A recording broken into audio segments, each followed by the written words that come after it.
This podcast is part of the Zeo to Hero Podcast Network. AvenuePodcast.net. Hello, all my beautiful people. It's time for another fun episode of If You Give a Dad a Podcast, and I believe you guys are going to find this one as a real treat today. I have on with me a Texas-based wrestler. He is known as the Bear Fighter and as Vladimir Putin's least favorite wrestler. We talk about that a little bit in this episode to find out where he got that moniker from. And I am talking about Dimitri Alexandrov. He is a lot of fun to talk with. We talk about the death matches that he has. We also talk about maybe some of his influences in his character, things like that. We talk about Pokémon. We talk about retro video gaming. We have all kinds of great conversation in this episode, and I believe you guys are going to thoroughly enjoy this. And for those of you who are here just to hear the Dimitri Alexandrov episode, welcome. I hope that you enjoy what you hear, and I hope that you stick around and listen to some of the other great episodes I have here as well. So, if you guys are as excited as I am, then let's get this show on the road.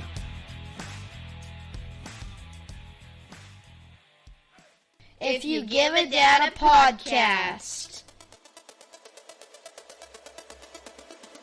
Hey, Dad. So where did you actually train at?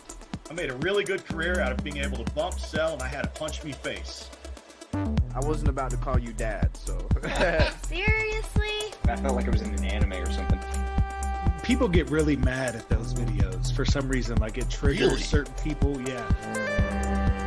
Wow. I was actually lost as an infant, and I was taken in by a traveling group of independent wrestlers. I love it. I'm excited for this one. Bro. Get punched in the face on the daily. Do you always do these interviews with your shirt off? What? Man, this guy won't shut up. 3S360 Moment Video Booth. What it is it's something unique. It's not like a regular photo booth. You can put these at any event, whether it be a large one or a small one, and people can make their own videos. What you do is you stand on this platform, and there's a camera that goes all the way around you. You can have people on there with you to do goofy poses or whatever it is. But what it does is it makes these events memorable. We all know that we want to make memories when we do this. We take pictures, we take videos. So what this does is it helps you to make a very unique experience. And the cool thing is when you have this device there, it is immediately shareable to your own devices. So reach out to 3S360 Moments Video Booth today to get them at your next big event. You can reach them at 3S360 Moments Photo Booth at gmail.com. I will have the email address in my show notes, but to make those events memorable, to have that unique experience, get them out there today. All right, everybody, this is going to be a lot of fun. It's a guy that I have started talking to over Facebook, and I asked him to come on the show. I think it was more towards the first of the year, and then I finally was able to get back with him and get him on the show. He is known as the Saint of St. Petersburg. Vladimir Putin's least favorite wrestler, which I'm going to ask him about that one. He's wrestled for all different kinds of places like Wrestle Rave, Inspire AD, Metroplex, WFC, and many other places. And the guy that I'm talking about is Dimitri Alexandrov. Man, how are you doing today? Man, I'm doing great. Thank you for having me on. I really appreciate it. Yeah, it's I've been looking forward to this for quite a while. I've been following, the stuff that you do online and everything like that. So, whenever I reached out to you, it always excites me whenever somebody's like, yeah, I want to come on the show. So I'm glad you're here. Yeah, it's I see what you're doing. It looks really cool. And I'm glad I get to be a part of it now, man. So it was funny. After we kind of set this up, and I sent you this in a message. Apparently in Russia now, I am in the top. I think right now I'm sitting at number 65 for comedy interviews in Russia on Apple Podcasts. So I thought that was really funny, that after we had this scheduled, that all of a sudden it's like, oh, well, now I'm people are listening to me there. Hi guys, привет. It's nice to talk to them. Yeah. So are you actually from Russia? I am actually first generation American. First generation American. Okay. Yeah, both my parents were born in Russia and Ukraine.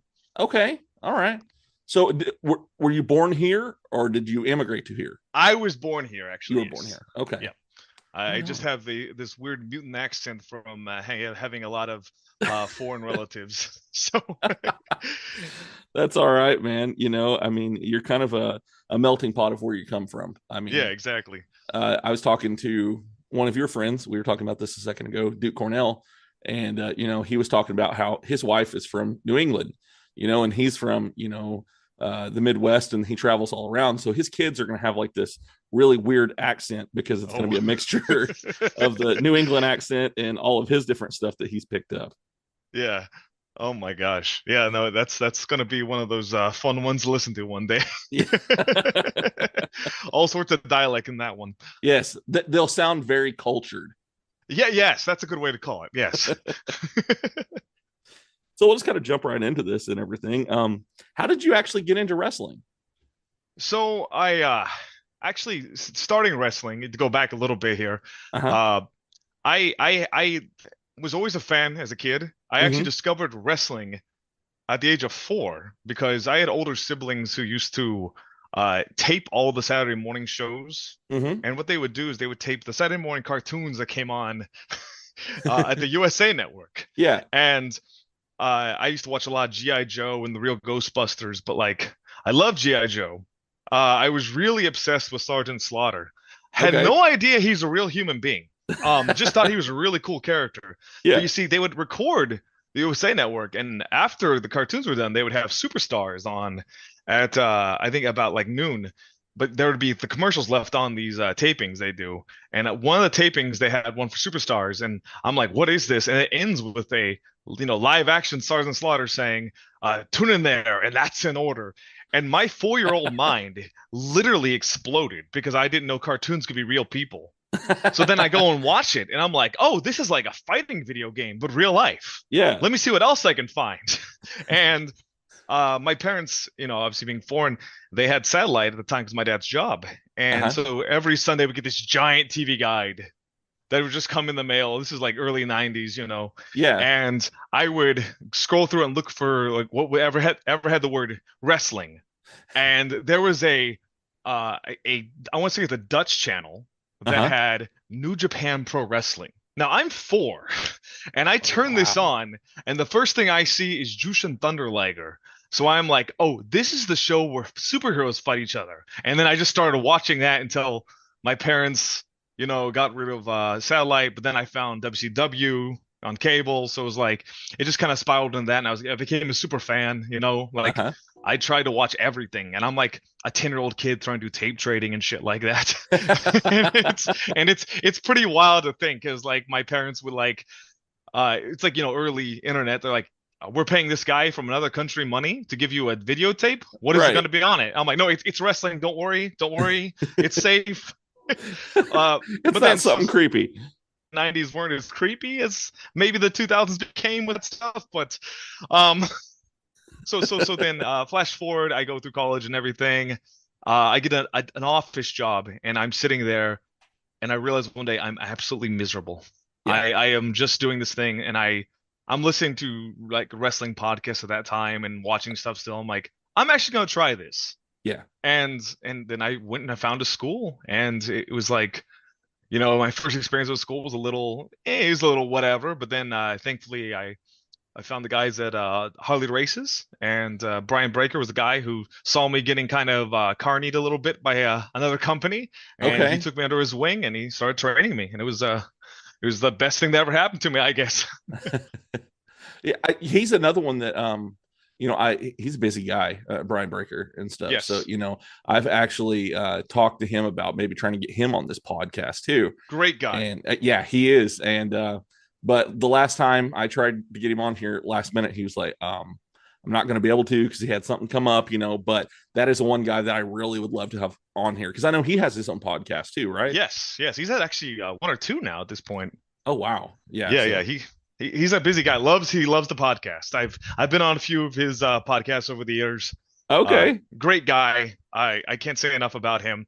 underrated wrestler. A lot of people. Yeah. I mean, obviously he did the Noah in the New Japan, and then he was in NXT for a year. But Right. like that guy deserves the world. Just Yeah. I can't say enough nice things about him. Yeah.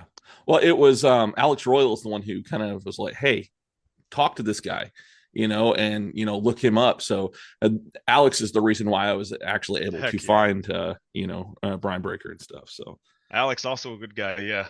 He is. Yeah. He's a lot of fun to talk to. I've had him on the podcast. Actually, it wasn't too far from around this time last year. I think he might have been my New Year's episode or something like that. And then I had Thrash on for my Christmas episode. Hey, good old Thrash. Yeah. So, I've kind of made my rounds at everything when it comes to a lot of the guys in like Oklahoma and Texas and everything. And it's this is a lot of fun. I love doing this. And sorry, I'm kind of getting off topic here, but no, you're great, dude. No worries. So you said you're first generation. So I'm guessing growing up, you probably spoke a lot of Russian in your home and stuff. So was that your first language that you learned? So my parents, it's kind of strange. My parents, they're Cold War babies. Okay. Definitely don't like to be outwardly, Russian because of how they were raised. Yeah. Okay. I got you. Yeah. So it was spoke more from my mother's side of the family, which is the Alexandrovs. Okay. They more my culture. I would say I learned from them than my own parents at times. Just because of it's kind of a black sheep in the thing, how it goes. But no, it's I would say it's the second language I learned. My parents still try to teach me English first, but then I talked to my uncle and he would just be like, no, you're gonna learn the language of our people. And I love my Uncle Ivan. He was great. But that man, I swear, he was so stubborn with my parents. Like, no, he's gonna learn our heritage. Don't worry about it. Well, I mean, that's a good thing though, too. Being able to learn all those things about where you came from and all that. Yes, I have a brother who did all of our genealogy and stuff like that. So, I've been able to learn a lot about from my past and everything. So I think that's very important. Yes, I agree. I highly agree on that. It can be a little frustrating sometimes with my family, but I love them to death no matter what. Family's family, man. Yeah, absolutely. So what do your parents think about you doing the wrestling? Oh my God. My tiny mother. So when I step into I don't know if you've seen, I'll do some death matches here and there. Yes. I call it the sorry mom treatment. If she sees a picture of me bleeding online or anything, I immediately get a phone call from her. She loves to swear at me. She's this tiny little Russian woman, and she just loves to get so mad at me for doing this. And she's like, "Is this your real blood?" I'm like, "No, Mom, it's fake. What are you talking about? Capsules." It's all capsules. Don't worry about it. And then of course my father has a different approach to it. All he cares is if I win or not. So he'll sometimes say like, "Hey, did you win?" And that's I'm like, "Dad, it's wrestling." It's like, "No, did you win though?" I'm like, "Oh, okay, yeah, yes, Dad, I won all the matches. Don't worry about it." That's why I have all these belts. Yeah, exactly. But they're fun. They're fun about it. Let's just say that. That's good. Yeah.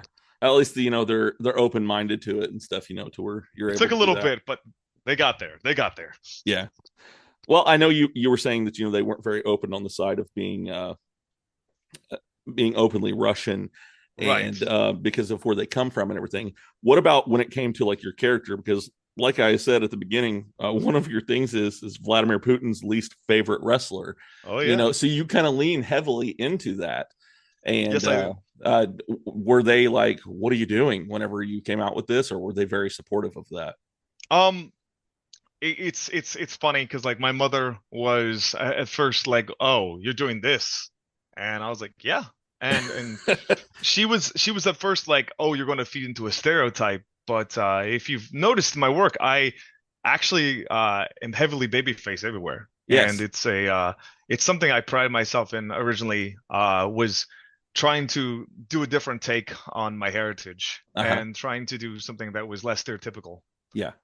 Because I don't know, a lot of the time it was just like a passionate thing for me to be like, I don't want to hide my culture. I don't want to hide who I am. Right. I also don't want to feed into the it's hammer and sickle, it's the Iron Curtain, it's Rocky IV, you know. And then of course where the moniker of Vladimir Putin's least favorite wrestler came from was in 2019. I picked a fight with the Kremlin on Twitter, and I was blocked by them.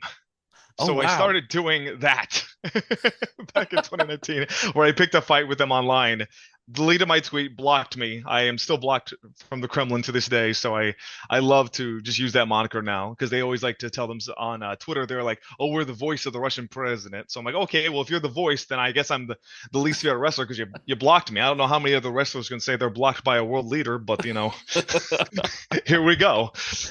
Oh, that's great, man. I mean, the best parts about characters and stuff like that is the real parts of it, that's really funny that you're able to legit say that. Yeah, he don't like me. Oh yeah. No. And of course, a lot of my family actually moved to Ukraine. Of my mother's side, moved to Ukraine in 2017 to escape it, and obviously the past year has been a little bit of chaotic for my family. Yeah, I can imagine that. A lot of displacement at this point. So yeah. Hopefully everybody's doing well. Everyone is fine, minus the cousin who actually was injured and lost part of his leg. Oh, wow. Yes. Yeah, that's a fun one. Yeah. So kind of jumping back into, we were talking about your character and things like that. Who would you say were some of your inspirations when it comes to like your character? For the character, a lot of things, it's kind of funny. It comes from like both my I mentioned him earlier. My uncle Ivan is a man who I looked up to. Yeah. Probably one of my favorite family members. He actually passed away about a month after I started training to be a wrestler. He had lived through a lot of things. Yeah.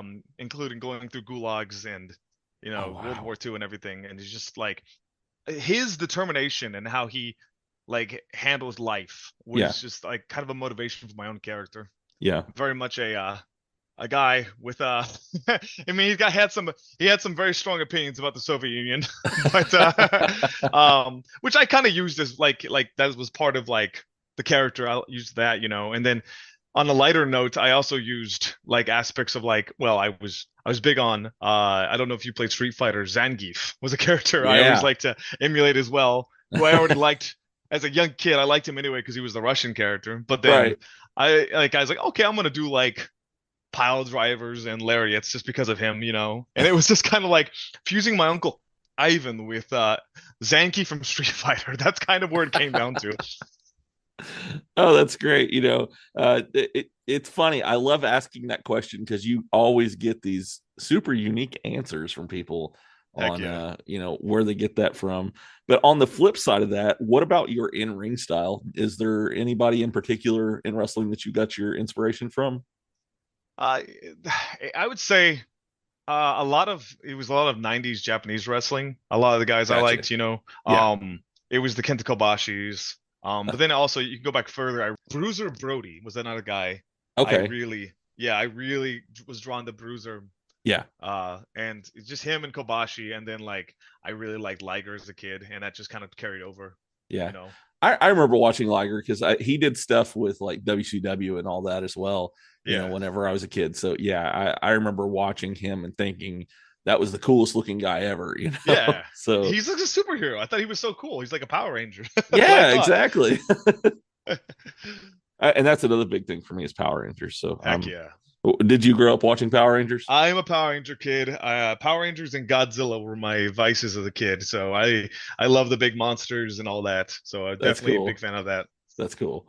I've actually joined some groups and stuff. So not all my episodes are about wrestling. I actually have some that are like, just like I've got friends that have their own comic book companies. I have friends that have their own podcasts that talk about they do like Power Ranger stories and things like that. So, Power Rangers is something really big for me. I grew up with the original Power Rangers. Yeah, it's Mighty Morphin. Yeah, exactly. Heck yeah. Which one was your favorite? Of the Rangers or the series? Let's go with both. I mean, I guess I'm a classic guy. It's that, up until they became Turbo, I really loved, and that's the one I remember following the most as a kid. Yeah. But and then as a Rangers, everyone's gonna say like White or Green Ranger a lot of times, but honestly, the first one I liked as a kid was Billy. I always liked the Blue Ranger back in the day. I always thought I don't know, maybe because the young kid I really liked Blue. Yeah. But I always liked his little weapon because I remember getting I was the Blue Ranger for Halloween one year, and I had the little weapons, and I thought that was always so cool. I don't know. The lance that the power lance, yeah.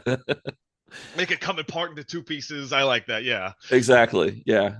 Well, for me, it was the Blue Ranger too, but it was because I wore glasses, so it was like, oh, he wears glasses too, and so I was like, this is cool, I can be a superhero while I wear glasses. So. Exactly. Yeah, I love Billy. I thought he was great. Yeah, I collect Funkos and stuff like that now, and I have probably more Blue Ranger toys and Funkos than I do any other Ranger. Oh heck yeah! Yeah, I love that. So, do you have any hobbies? My hobbies, I do. I actually collect a lot of old wrestling figures. Okay. I collect some old ones. I like to collect the. I'm such a Japanese guy. I collect a lot of the Japanese figures. A lot of the old New Japan and Noah and All Japan guys. I have a little shelf here. I'm looking right at them with some on them on there. That's cool. I like those guys, and of course, I always said it. Love Godzilla. Yeah. I have a lot of Godzillas. I go to every year in Chicago. There's this thing called G Fest. G Fest, okay. Oh yeah, it's a Godzilla convention, and they usually get a lot of names. Like they had Don Fry last year. Uh-huh. A picture with him. Love that guy. That's cool. Yeah, and then we'll go there. Me and my wife will go there, and we'll get some figures, and we have a little shelf in the living room that we've put them all on. Oh yeah, man, it's big nerd stuff, but man, it's fun. It's a lot of fun. Oh yeah. Yeah, no, there's nothing wrong with that.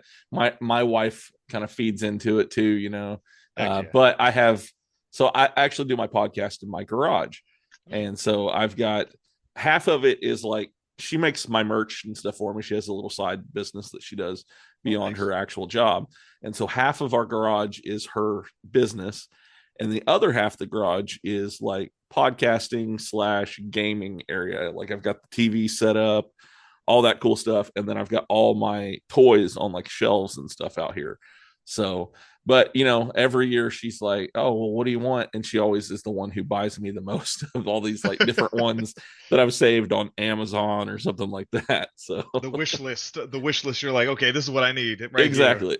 I love that. Yeah, I love gaming too. I grew up big on love the old NES and 64 games was a lot of stuff I liked. SNES, not NES.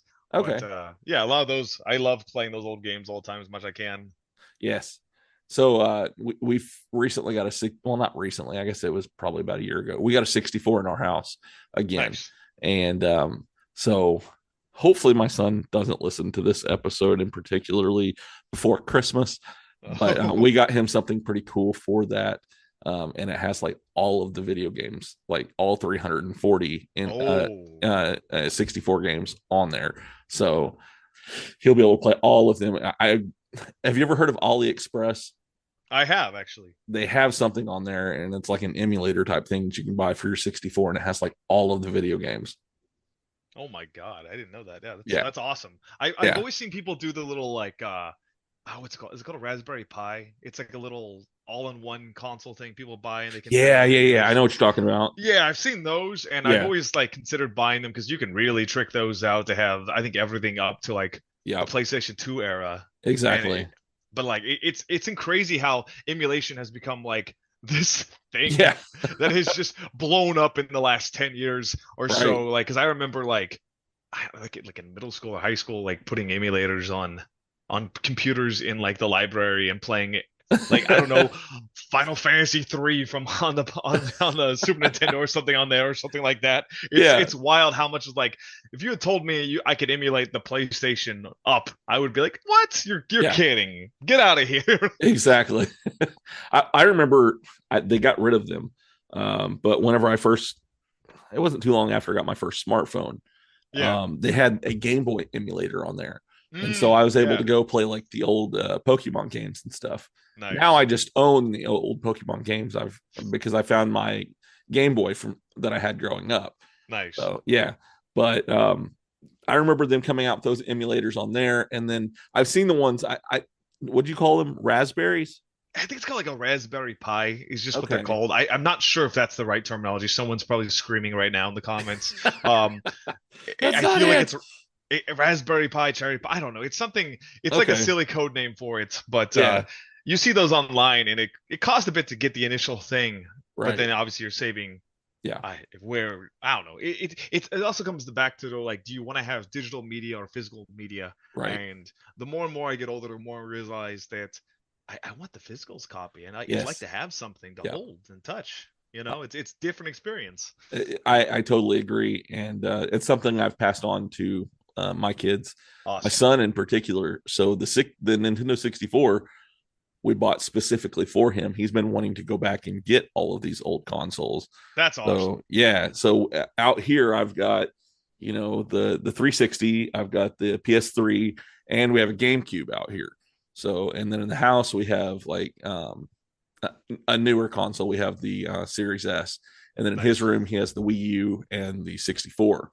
So and then he's wanting other ones, like he's asked for like a DS and all these other ones, you know. So I think he's going to be the one that ends up collecting all of those, and I'm just going to have to live vicariously through him.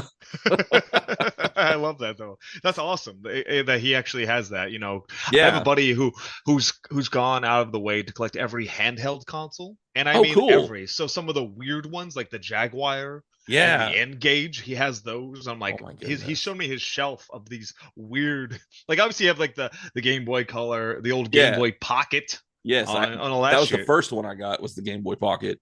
Yeah. But then like he's like I said, the N-Gage. I look at that thing and I'm just like, look at this Game Boy that swallowed a phone. Look at this. What am I looking at here? Well, do you remember the Game Gear for Sega? I do. I remember that thing ate 1 million batteries. Yeah, and I always wanted one. I thought they were the coolest thing ever. But yeah, battery wise, and they didn't last very long either. No, I think it's like, is it 8 AA's or something like that? It can't be. Yeah, it was either 8 or 6. I don't remember exactly. It was definitely more than 4. It was definitely more than 4. Yeah, and the Game Boy was only 2, so you know. Yeah, exactly. It's like, okay. Yeah. Let's do the math here. What's going to be better for my pocketbook? Exactly. I remember growing up though, my mom, where she worked at Ever Ready Batteries, which is Energizer, they were there as well. Like they shared an office with my mom, the people that my mom worked for. So every year at Christmas time, we got an actual like 10 by 10 inch square box full of batteries and flashlights every year. Oh my God. While she was, so I remember growing up, I never had to worry about that. All my friends were griping about, oh, my batteries are dying. I'm like, oh, I just go and grab another pair, you know. Must be hard. Yeah. Anyhow, allow me to go grab another pair of batteries. Exactly. I love that. But I did eventually get the charger pack, you know, for it and everything, you know. I remember the clear one that was the Game Boy one. It was like a clear charger, like translucent plastic. I just remember that one. Yeah, that one was great. I actually think that's the one I had. It was like, mine was like a clear purple. Yes, you know, that's what yep. Yeah, because that's what was popular, you know, in the 90s, was everything was see-through. You know, you wanted to be able to see how everything worked in there. So absolutely. I had the original N64 as a kid, but I remember friends who had the clear purple or the clear I think it was the green. Was the other one? Yeah, green. Yeah, that was the other one. I remember those. There's actually a clear gray one too.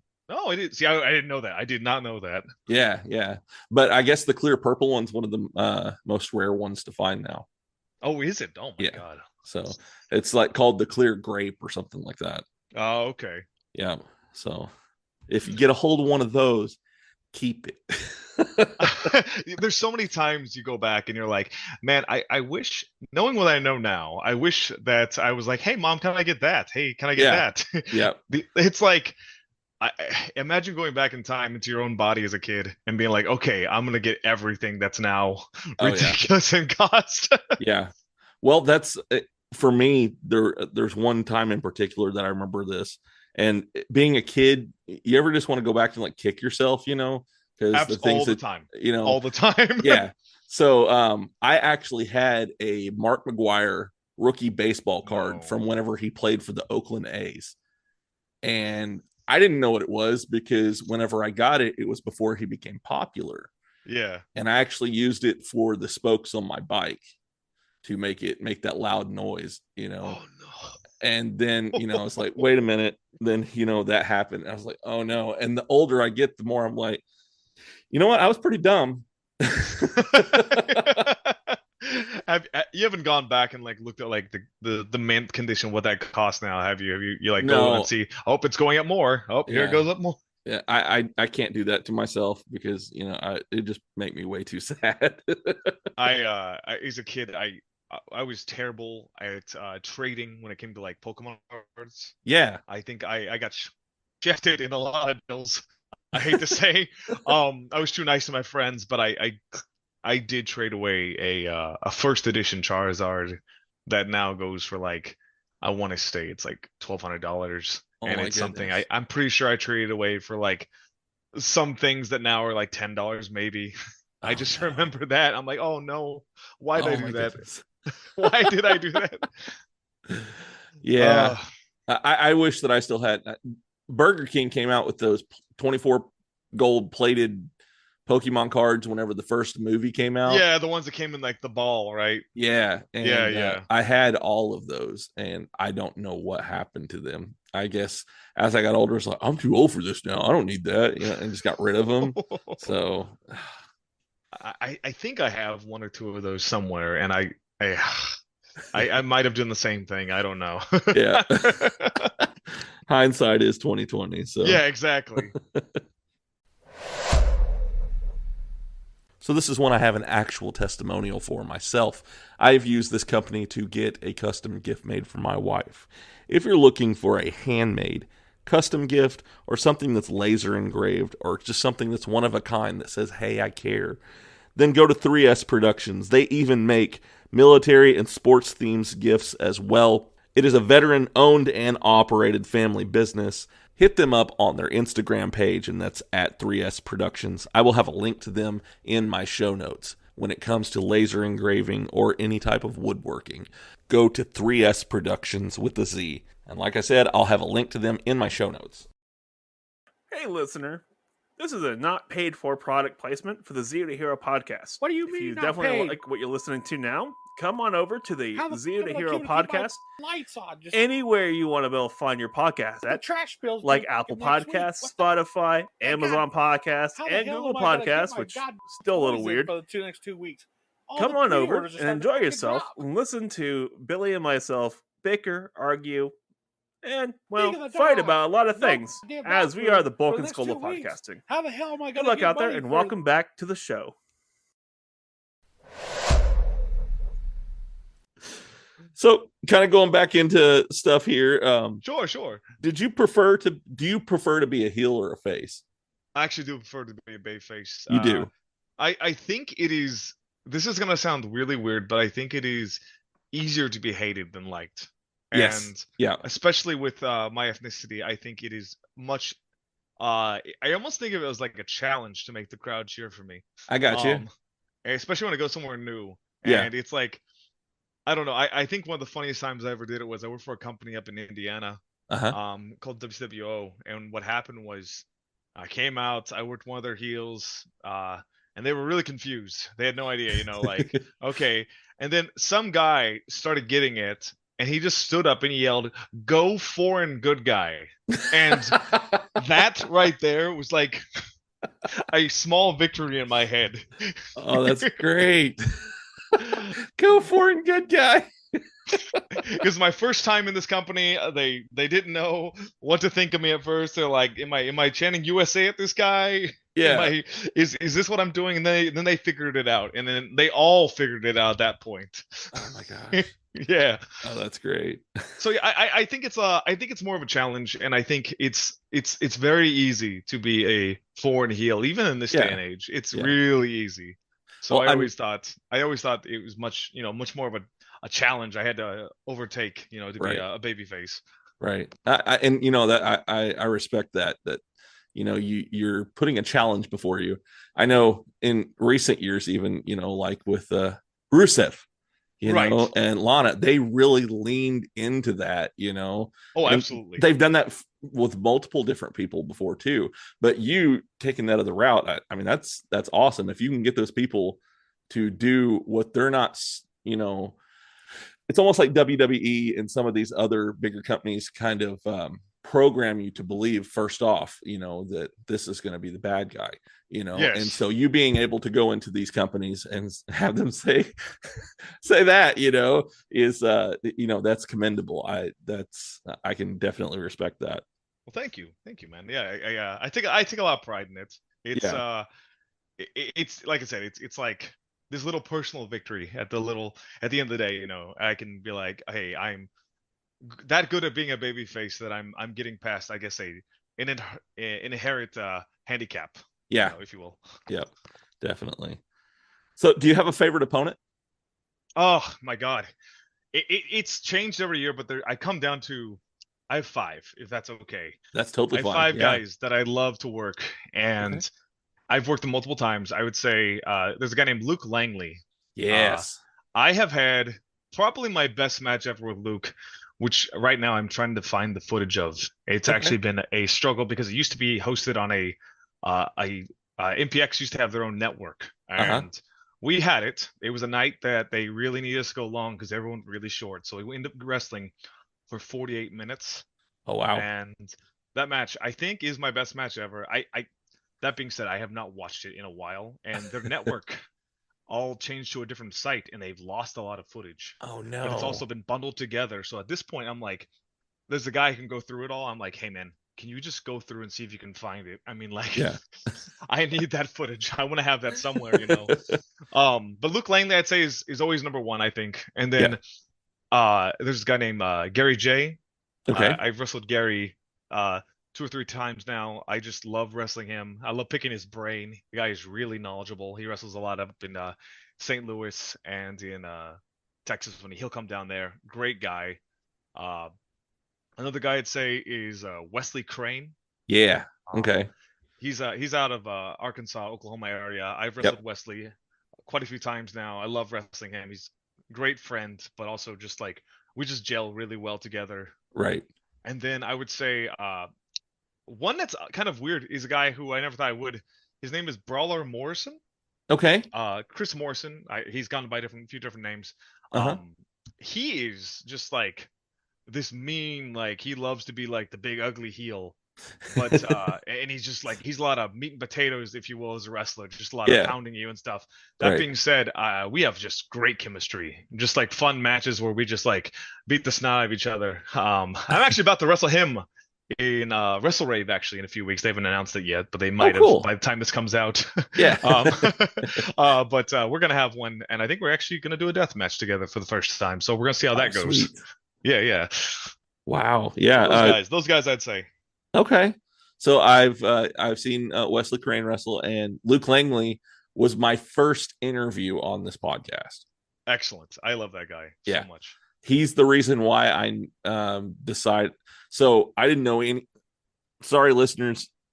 You know, this is you've heard me say this a lot, but I'm just talking to you now, Dimitri. And so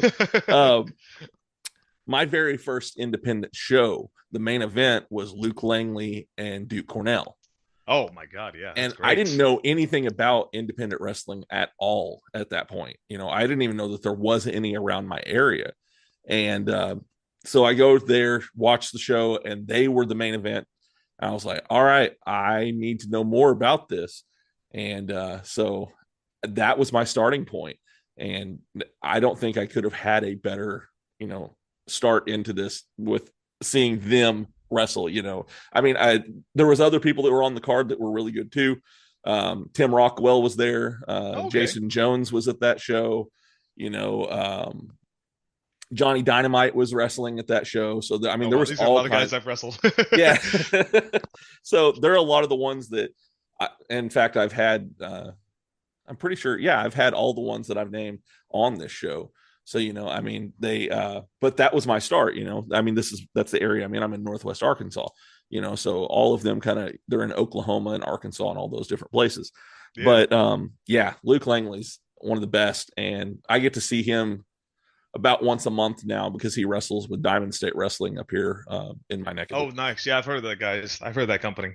Yeah, With oh my god, I can't think what is his name now. What is his name now? He used to wrestle as Dusty Gold, but now I think he's Alexander Gold. Xander now. Yeah. Okay. He used to be Dusty Gold years ago. Yeah. When he first broke in. Okay. Yeah, so I do like backstage correspondent for them now. Oh, excellent. Okay. So, yeah, it's funny starting out doing a podcast now. I'm actually kind of dipped my foot into the wrestling business with Diamond State Wrestling. Nice. Yeah. That's awesome. Well, I mean, it's kind of a dream. I've loved wrestling ever since I was a little kid. So, and it's like, this independent world. All right, I'm dipping my toes in. This sounds exactly. Like yeah. Awesome. Independent wrestling is great. I always tell people, it's like, if you don't know about it and you've watched all the TV wrestling over the years, give it a shot, because it will give you a different experience, but also one that you've been always wanting to see live. Yes. I always tell people it's the best of both worlds. Something Right. new, but also something like, this is familiar. This is what I grew up loving. And it's very different from going to an independent live show, and going to like a big live show. Yes. The yes, feel is so much different, and I, to be honest, I prefer the independent feel. Yeah, I agree. I think so. I think at this point, I grew up going to both. I used to go to a lot of independent shows when I was in my teenage years, and I thought, like, this is so much fun. Like, this is so much fun. Oh my god. Yeah. So, do you have a favorite match? I guess if I can ever find it, it's me and Luke. You and Luke. Yeah, you did say that. Yeah, me and Luke. I can look up the entire thing on Cage Match. It's me and Luke at MPX in 2021. Okay. We did 2 matches that year, but there was a second one. Okay. That was after I had won the MPX championship. That me and him, we just got to main event the show, and they said, we need you to go really long because everyone went really short, which is, I don't know if you've been around enough to notice, a lot of times wrestlers are more likely to go way over than short. Yeah. And everyone on this card went very, very short. Oh, wow. MPX loves to do a pretty solid 2-hour block of wrestling. Yeah. But when it's like, hey, we have 7 matches, and match 6, it's over, and it's like 9-10. we really need you guys to stretch out that main event. So, I mean, me and Luke we'd worked each other a few times at that point already, and we just went in there and said, all right, let's give him one. And I need to watch the full thing now to see if it still holds up, but I think it is by far the best match I've ever had in my life. That's cool. Yeah. I love watching MPX. They put on a very good product, I just the way it looks and the stories that they have going on and everything. And I know quite a few people in MPX. So yeah, I really love watching their product. Yeah. Oh yeah. It's great what they do. They've had management change in the last year. Yeah. From Stephen Kirby leaving, but I think they're still doing very great things down there. Yeah. Tony Snow has. Yay! Tony Snow. I did a phone interview with him years ago. Did you really? Guy. Yeah, when he did his radio show. Okay. Yeah. I had him on, and I was aware of MPX, but I didn't know a lot about it. And then he was like, you need to watch it. You need to watch it. And so he was like, they're on Twitch, so then I started watching it because of him telling me about it. And great stuff. And Tony's a good guy too. That's an entertaining dude. For sure. I love Tony. He's great. Yeah. Your wrestler's favorite DJ is what he used to call himself. I don't know if that's still a thing anymore, but that was back when he had his radio show. Yeah. It's the only podcast I've had to call into with a landline. So very funny. That's funny. So they actually have that option here on Zoom too. Oh, really? I didn't know that. Yeah. So that email that I sent you actually has like a list of like 12 phone numbers that you can call. Oh my God, it does. I'm looking at now. And I didn't even realize that until whenever I had Jason Jones on, and that's what he did, is he called one of those phone numbers to talk to me. And I was like, wow, this sounds weird, and then it showed his phone number on there instead of showing him. I was like, oh, okay. So oh, that's great. So you've been talking about death matches a little bit and everything. So I know that's something that you do, the Texas death matches. And how did you get into that? Well, I would say going back a little, I always did I watched a lot of Japanese wrestling. Yes. That included a lot of the old FMW tapes. Okay.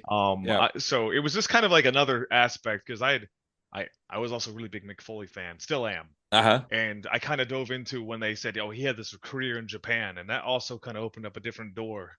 I got you. Aside from just like the cruiserweights and like the all Japan heavyweights, I started watching a lot of these FMW, and of course that King of Deathmatch he did with Terry Funk. Yes. That kind of opened a panel in my head. But when I went through, training and everything in wrestling, I was like, I won't do that. It's maybe a hardcore, but I won't do that. Yeah. One day I worked. It was a night. They needed someone to wrestle a wrestler named Masada. Okay. Oh yes, and they said, hey, his opponent canceled. You already worked on the pre-show. Do you want to work him right for intermission? And I was like, yeah. And it's like, okay, well, it's going to be kind of a hardcore match. And well, I did it, and it was definitely not a hardcore match. It was much more of a death match. Oh, I took the skewers to the head. I don't know if you've seen the skewer thing. Yeah. It was the first time I ever did that, and I was like, that wasn't bad. Maybe, and it kind of opened the door, and I was like, okay, well, I didn't do anything for a while, and then they had the first Texas Deathmatch Massacre was held by a company called Heavy Metal Wrestling, which is no longer in effect, but it was also co-headlined by a company Inspire AD. Okay. And they asked if I would do another deathmatch in that. And I was like, all right, sure, why not? And then I don't know. It turned into, hey, do this. Hey, you want to do this? Hey, we saw you do that one. Would you do this one? And it was like, oh, I don't hate this. I don't hate this. Uh-oh. But it's like at the same time, I know a lot of guys can get really typecast into that, right? And they only become that. But I was always like, hey, I can't. I like doing this, but I don't want to just do this. Right. That being said, I have 2 deathmatch titles right now, and I have made it a point though to take on a lot of bookings. Like I showed you that match I did recently with Brian Keith. Yes. I like to be known as a Swiss Army knife, that I can do the hardcore deathy match, the glass and stuff. But I also want to say I can do, look at this match here. We had a technical match, more of a hard hitting, match. That was a great match too, by the way. Thank you. I'm really proud of that one. Yeah. I guess that's fresh on my memory. Is one of the matches I really love. But I'd love to just show I can do both. But that being said, I think deathmatch gives me a kind of a different kind of canvas to create art with. Different aspects from wrestling I like to try out in that. Yeah. But also, is this weird to say out loud? I think I honestly feel worse after a really long normal match than I do a death match. If really? That makes sense. Oh yeah. I think sure, there's some cuts and stuff here and there, but you truly bump less. You bump a lot less in death matches than you'd realize. Yeah. And then in the heart, where it's like me and Brian Keefe, I took the Tiger Driver to the floor. Yeah. And I take the big top rope exploder suplex and stuff like that, and I'm like the next day feeling like I was in a car crash. But then on the week before, I'm doing 3 death matches, and I'm like, yeah, I feel great. Let's go to the gym.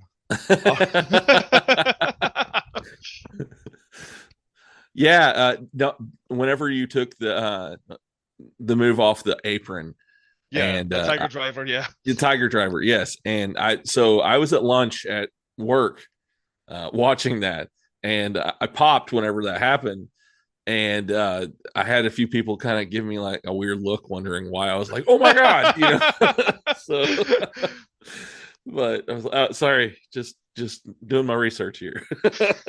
I'm researching, guys. Don't worry about it. Exactly. Go about your business. Exactly. So, and I work in an office atmosphere for the most part, Oh, nice. It's very much, they're like, what are you doing? I love that. Sorry if I got you in a little trouble with that. Then. No, not at all. In fact, my boss is a pretty big wrestling fan, so whenever there's something that happens in AEW or WWE or something like that, he's somebody I can go and talk to about it, and so that's nice that I have somebody that kind of understands. And then I tell him, whenever different wrestlers I'm gonna have on, be like, oh, have you seen this video of this person? And so he's kind of like, this is really cool that you're doing that. One day you're going to be big. And I was like, oh, thanks. So that's awesome, man. That's so cool to have a boss like that. A lot of people can't say that. No, no. I actually am really lucky with this guy. So Heck yeah.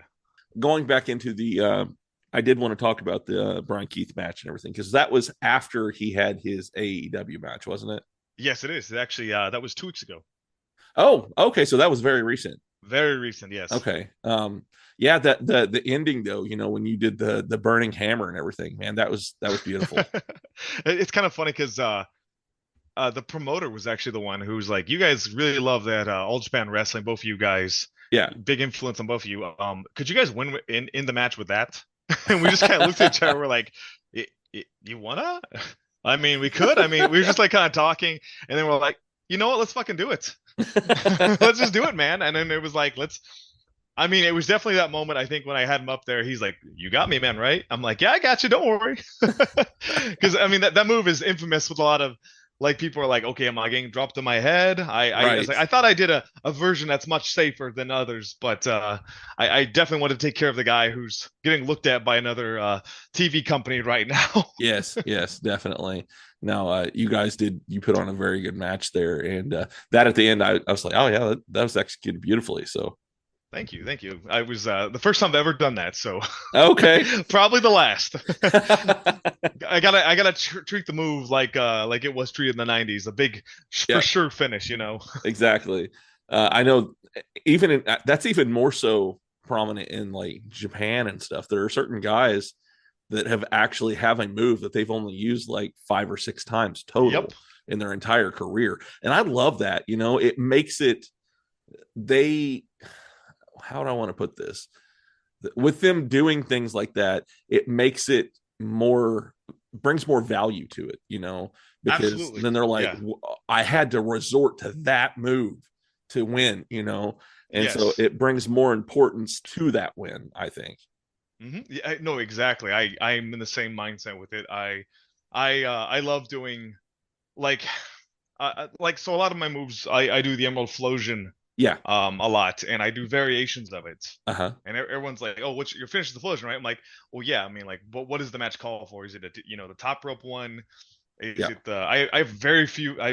Various versions of it, and I have like, okay, this one no one really kicks out of. This is the one that people can kick out of normally, and then we can build up to the bigger one. Right. And it was like when we did the Burning Hammer, it was like, okay, obviously I have other ones I could do, but like. Yeah, Brian's had me kick out of his big finish now twice, right? Including one off the apron. Yeah, I mean, like at this point, it does call for something even bigger than what I would normally do. Exactly, and that storytelling element in wrestling that a lot of Japanese wrestling does, with like you said, the move that's only used a few times. Yep. I think that's such an underrated storytelling method in wrestling, where you just like, I mean, people will always say like, well, that sounds like an anime. I'm like, okay, maybe a little bit, like it's their super move they have to do, Yeah, but like it's still fun, and it's a still fun aspect of wrestling, I think. Yeah, definitely. Well, I mean, that I've never thought of it like that. It sounds like an anime. I'm a big anime guy myself. Same. I a lot of Dragon Ball Z influence, a lot growing up, and you think like, okay, you got to do the Spirit Bomb now, which he barely does, exactly. And that's kind of the Burning Hammer, a little bit. Yeah. So, I love that fits very well. It's an anime ending, so yes, I like that. So there, I do want to talk about the deathmatch stuff a little bit more. Yeah, sure. What is the scariest thing that's ever happened in a death match for you? The scariest thing that's ever happened is so last year I did a death match tournament. I now have a new least favorite stipulation. I'll just say that right now going into this. It was a match that was a fans at ringside got to have staple guns. What? Yes. So they originally told us it was going to be like plants. But then they actually let a few fans actually be there to stay. So it's like they're lumberjacks. Oh, is what the idea was. So you go outside the ring and they have free game at you. Yeah. Which it's okay. I was a babyface, so they're more likely to tag the heel. But they still tagged you too. Right. That wasn't the worst part about this match. The worst part was it's the fans bring the weapons match, and a lot of these companies they're really supposed to check that stuff. And go through it and make sure, okay, this is something we could actually use. Okay, this is a little too dangerous, Yeah. They put something in ringside I don't think they truly checked, which was do you know those pool noodles that have like a dragon head at the end of it? Okay. Like yeah. it's something now, it's a Walmart trope.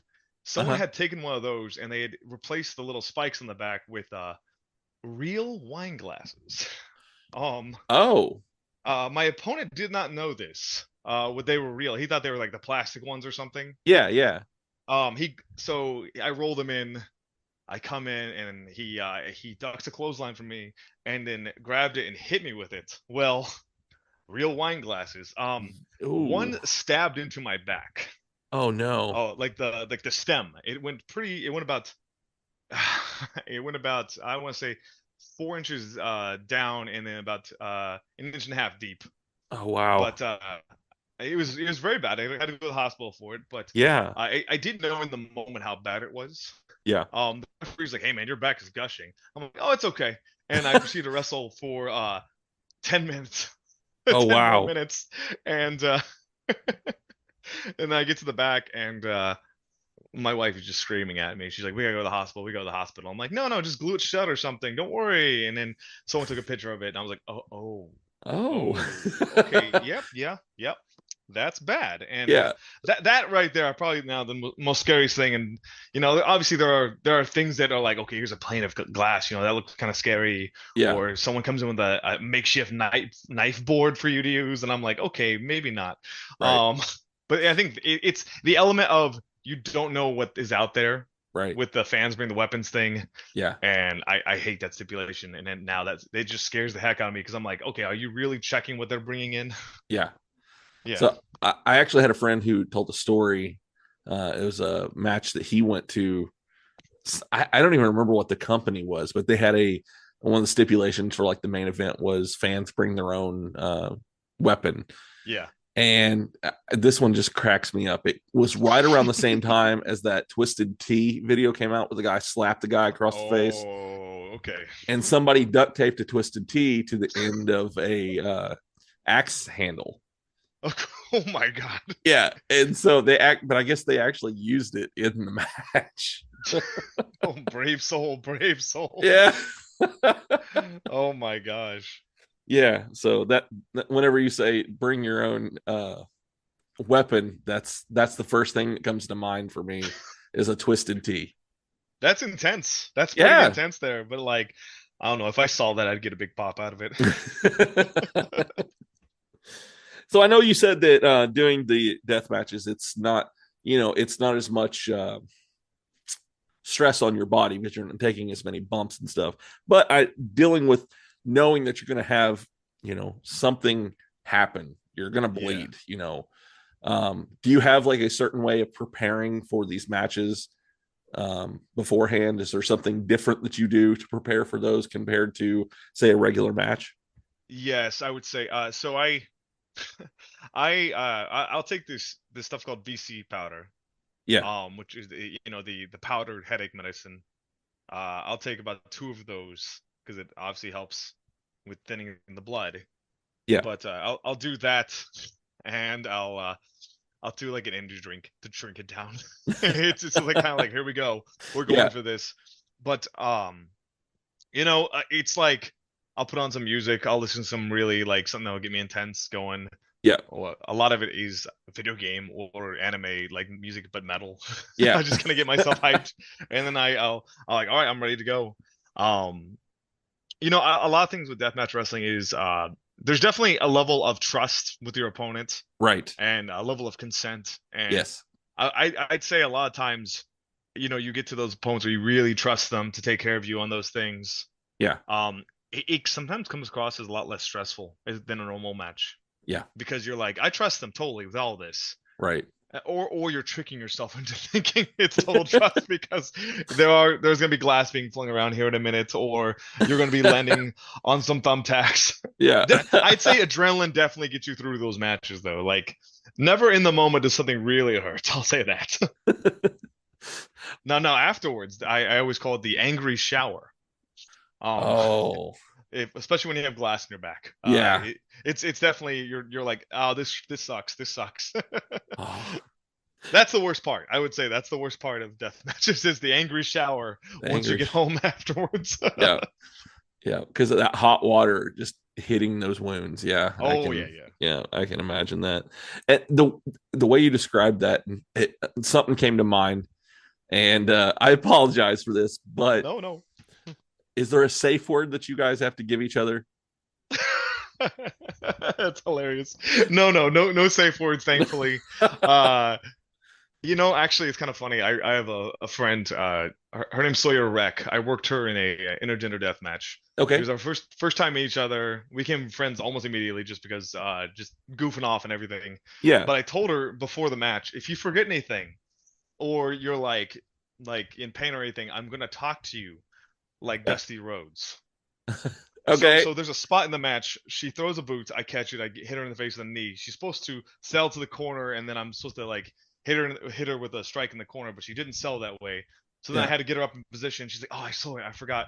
And I just am kind of looking down. My hair's in my face, so you can't really see my mouth moving. And I just start saying, "All right, baby, that's okay. We're going to get this going here, baby. Don't worry about it." And she just broke. And she's like, "I'm going to punch you in the crotch. I swear to God." And then the rest of the match, we're just goofing off. And that being said, we're still bleeding everywhere.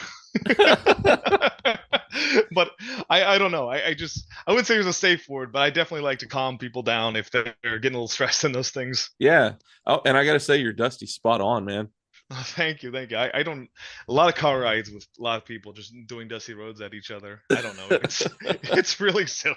I love Dusty. I love him so much. Oh, yeah. Dusty and Terry Funk are the ones we always imitate each other in the car rides, I'd say. Well, they have they both have unique voices, so Yes. It's funny, Terry, man, for being in such violent matches and stuff, he had a very soft voice. Oh yeah. So, that always kind of amused me. He's like this badass in the ring, and even when he's in WWE, he was carrying a chainsaw around, so, and then you hear his voice, you're like, wait a minute, that doesn't go with the guy that I've seen. Unassuming guy. Yeah. Oh, don't worry about it. Yeah.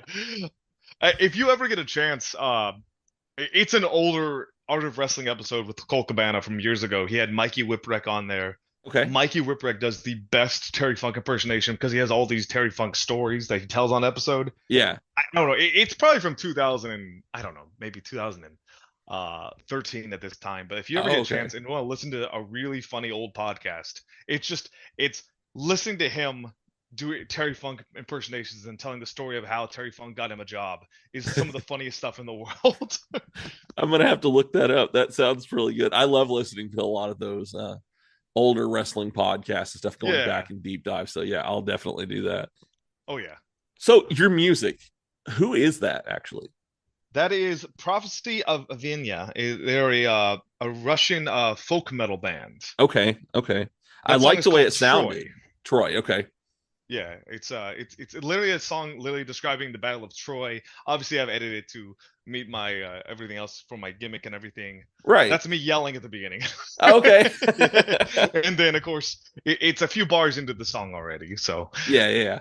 Well, I mean, you've got to get it just right. I know that from doing this. You don't use the whole song. You use parts of what you need. To fit what you're trying to do. So yeah, no, I totally get that.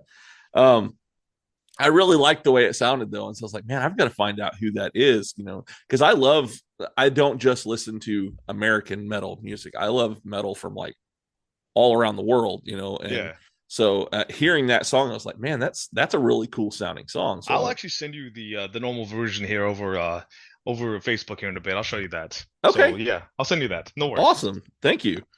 Yeah, absolutely. So something that was going on Facebook that I kind of wanted to ask you about, because I've seen so many people post about this, and you're one of them who has posted about it. What is up with the Brick Savage posts that are going on right now? Okay. So Brick Savage got some a little bit of public heat. He's had it a few times, but he got it for a match he did a year ago with a guy named Chris Carter, where Chris was letting himself get ragdolled on a power bomb, multiple power bombs. The old Chris Jericho gimmick. And Chris is he's a little reckless, I'll be honest.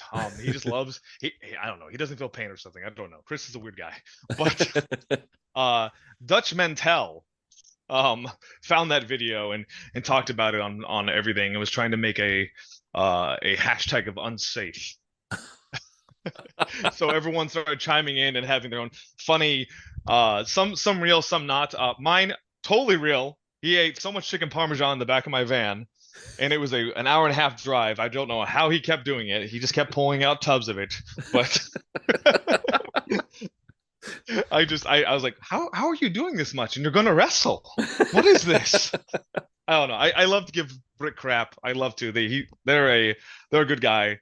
Yeah. Just a secret teddy bear. They probably would get mad at me if I heard me say that. But Brick, big scary teddy bear. Yeah, nothing to be scared of.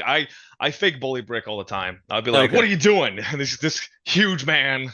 I don't know. It's fun. Oh, that's great. So yeah, anybody listen who's been wondering about that on Facebook, there's the answer. Yes.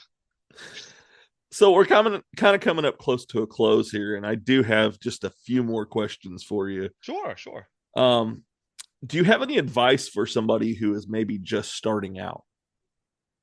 I always tell everyone, ears open, eyes, mouth shut. Yep. Ears open and mouth shut there. Listen to advice from people. Yeah. That being said, I always have guys come up to me who are like, "Hey, I want to start, wrestling training. What do you want me to do?" I would say, always work on your cardio first. Yeah. Before you go to wrestling school, definitely it is essential to the muscles will come in time, but get yourself ready to do drills and stuff. That way you're ready for it and you're not sucking air. Right. But also I would say though, like with new guys, I really like helping the new guys a lot. I think a lot of times it can be intimidating to be in new locker rooms, especially, when you go across states. Yeah. And, like a lot of guys aren't. Sometimes you have older guys who aren't nearly as welcoming. But I always try to be like, "Hey, man, where are you from? Who trained you?" Like, try to like let them feel comfortable. Right. So I would always say, like, with new guys, just like expect, like maybe some cold shoulders sometimes, but it's not really, like this isn't forever. People are going to warm up to you. Right. It might be a little hard at first and some people might be a little cold, but it's not forever. Yeah. So do you have anything coming up that maybe you want to announce or talk about? Sure. Actually, I have a few more shows for the end of the year. I'm going to take Christmas off. I'm looking forward to that. Oh my God. It's very nice to be like, okay, it's coming up. I get to relax. No, I have coming up this Saturday. I'll be at MPX actually. Okay. I'm gonna be working for them a few times coming up here before the end of the year. Working for them this Saturday in Bedford, and then again on the 9th in Bedford as well. Okay. In Texas, Bedford, Texas. And then I have, of course, PWF is going to be running their Texas showcase in December on the 2nd. I'll be working on that show. And then at the very end of the year, Wrestle Rave is doing one last show on the 16th, where I'll be wrestling a brawler Chris Morrison in a death match, and I'm looking forward to that one. But those are the last ones I got coming up here, man. And then it's a little bit of a break, and then we're gonna get right back to it in the beginning of the year. Awesome. Yeah, no, I'm actually gonna take a break myself. This is the last recording I'm doing this month. Then I'm taking the last 2 weeks off of December. So I still got stuff that's going to be coming out for the show. It's just I won't be recording anything. Little break for yourself. I like it. Yeah. My wife was like, you need to do that this year. I was like, okay, yeah, I'll do that. Okay. I guess I'll do that one. I guess. Yeah.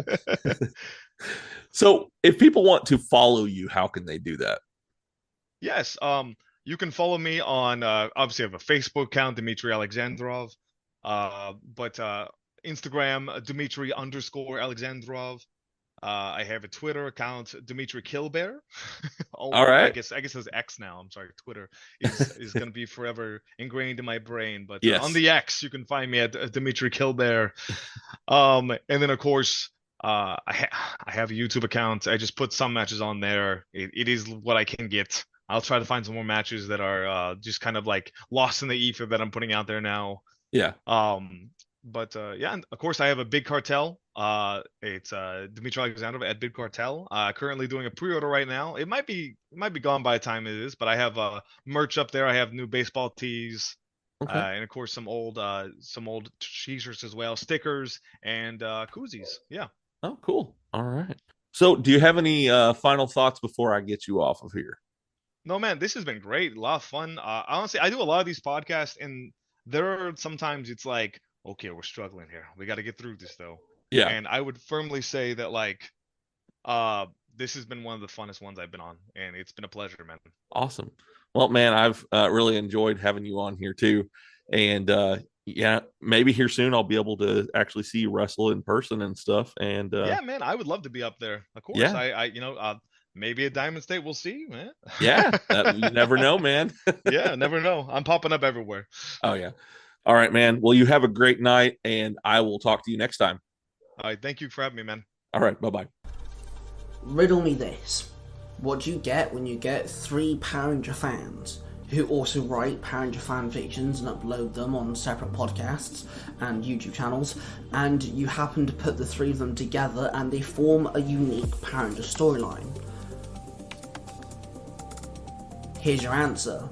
You get the 3 Ranger Bros, who is myself, Ty Tiger, the Red Corner Ranger, Mark, and the Cosplay Dude 637. We are the 3 Ranger Bros, and we came up with the idea called Power Rangers Global, a storyline where 4 different Rangers from different universes team up to save Universe 2118, a universe ruled by the gods. Now, if you want to hear Power Rangers Global, you can find it on Tiger Tales, the YouTube channel, and Nerds Through Comics, the podcast, and you can find that podcast anywhere that podcast can be listened to. So one more time, that's Power Rangers Global on Tiger Tales, the YouTube channel, and Nerds Through Comics, the podcast. Hi everyone, I'm Lisa. And I'm Dawn. And if you've ever watched a TV show and thought to yourself, oh my god, that season finale plot twist was absolutely bonkers. Or seen a movie and thought, wow, I need to talk to somebody about this train wreck immediately. Then we think you'll fit right in with our podcast, I Hate It, Let's Watch It. We watch TV shows like Riverdale and Emily in Paris. And movies like Deep Water, Killer Sofa, Rubber, and Deadly Illusions. And we give them the total rinsing they deserve. It's basically group therapy for movie masochists. So come check us out wherever you stream podcasts.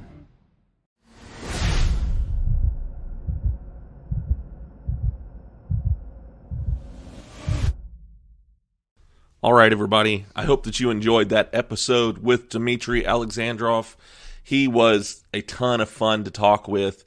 And like I said, talking to him, I can't wait to see him wrestle in person and maybe get him back here on the show. I think he would be a great guest to bring back on to talk more about some nerdy stuff. You know, I think that'd be a lot of fun. So next week's episode, I'll be announcing who is on here real soon. So just make sure that you stay tuned to all of the social media so you can see who will be on the show next. But I do want to give a shout out to my podcast networks, the OIW Podcast Network, the Zeo to Hero Podcast Network, and the Avenue Podcast Network. While you're waiting for the next episode of If You Give a Dad a Podcast, make sure that you go out there, follow these guys, follow some of these other podcasts that are on there. That way you have other stuff to listen to while you're waiting on a new episode of iGadap. Also, I do have merch out. If you guys want a t-shirt to represent your favorite dad podcast, then make sure that you hit me up for that. I do have more t-shirts that are coming out soon. I have 2 designs that will be coming out. I'm hoping to have them out before the end of the year. That way, if you guys want one, you can get one of those. I also have stickers and all kinds of other things. My wife makes all of this for me. She has her own side hustle called Cups and Teas by Stasha. She makes all kinds of great shirts and hats and you name it, she can do it. If you need something made, go make sure that you hit her up for it. She does tumblers. She also creates a lot of the t-shirts and stuff that you'll be seeing in Diamond State Wrestling. So just, hit her up if you need something made. She's a good place to get it. I'll have a link to her stuff in my show notes, and you can get my merch from her. I'll also have, stuff on my different social media pages that you can contact me through to get a t-shirt or whatever it is that you're wanting from me. So make sure that you're following me on social media so that you can get a hold of this merch. I also want to say thank you to Geek for creating my ending theme song for me. He is an amazing guy who made this amazing song for me. And if you like the way that it sounds, make sure that you go out there and follow him as well. I want to say thank you to Original Geek Comics for allowing me to be part of their Paladin comic book. They gave me a full-length ad in there, so I just want to continue to say thank you to them. So they recently got the funding that they needed to come out with edition number 3 of the Vengeance comic book. And so thank you to any of my listeners that help support that. I will have a link to all these people's stuff in my show notes. Also want to give a shout out to Diamond State Wrestling. I am the backstage correspondent for them for their live shows. So make sure that you go out there if you want to keep up to date with the things that are going on in Diamond State Wrestling. Go and follow their YouTube page. I was part of the Rare Cut, kind of got that started, and now it is Jamie and Jake who do that. It is a weekly, sometimes bi-weekly show that keeps you up to date with everything that is going on in Diamond State Wrestling. The next show will be January 28th, and it's going to be a lot of fun. Hope you guys that are in this area can come out to that show. But make sure that you're following Diamond State Wrestling, and you can get your tickets at diamondstatewrestling.com. So you've heard me talk about social media on here, and hey, follow me on there and all this stuff. But if you're not already doing that, make sure that you go out and do that right now. Just go to any of them and type in If You Give a Dad a Podcast in the search bar, and I should come up. I'm on just about every single one of them. I try to make sure that everybody has an easy way to find me. Also, if you want to send me an email, send it to giveadadapodcast@gmail.com. I look forward to hearing from each and every one of you. Also, make sure that you rate and review this episode. Let me know what you think of it. Like it, share it, subscribe to my channels on here. Hit the notification bell. That way, whenever a new episode comes out, you are aware that it is out. But the more people that rate and review this, the more likely I am to be recommended to somebody new. And the more people that listen to this, the better. You know, I love creating these shows for you guys. So make sure that you go out there and tell me how I'm doing. Give me a 5-star review. If you don't think it's 5-star, give me whatever you think that it deserves. But yeah, make sure that you go out there and rate and review this show. So we've come to the end of another episode of If You Give a Dad a Podcast, and it's been a lot of fun. I have really enjoyed this week's guest. He was a lot of fun to talk to. He, I mean, as you heard, we got to hear a Dusty Rhodes impression and a Terry Funk impression, so he was a highly entertaining guest. And like I said, I am looking forward to having him back on, and I'm looking forward to all the guests that will be coming in the coming year. I know we're in the final month, and I've got just a few more episodes that will be coming out. You might hear maybe a week break at the end, but I do have something planned for maybe an early episode for the week before Christmas, maybe that weekend or something. So I'm still in the works with that, but I hope that you guys have a great holiday, and if you guys don't listen to any more of these until the first of the year, I hope you have great holidays, have a great time, safe time. I love you guys. But it is time for Billy's favorite part of the episode, and that is Dad Joke of the Week. What does a gingerbread man put on his bed? A cookie sheet. Jared's Dad Joke of the Week? More like Jared's lame duck of the week. Oh my God, this is so bad to listen to. All right, you guys. I love you. I hope that you have a wonderful week, and I will see you next time. Bye.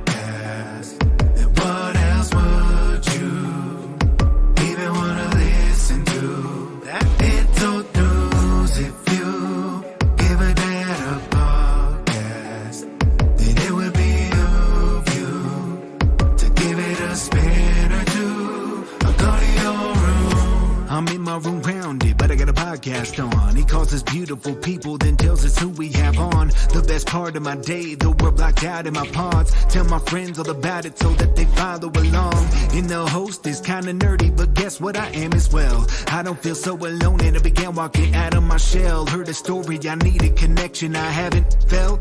I'll be looking for the next one, till then farewell. It's the podcast for me. Have it on, better go see. And listen closely. Download and tune in remotely. It's the podcast for me. Have it on, better go see. And listen closely. Download and tune in remotely.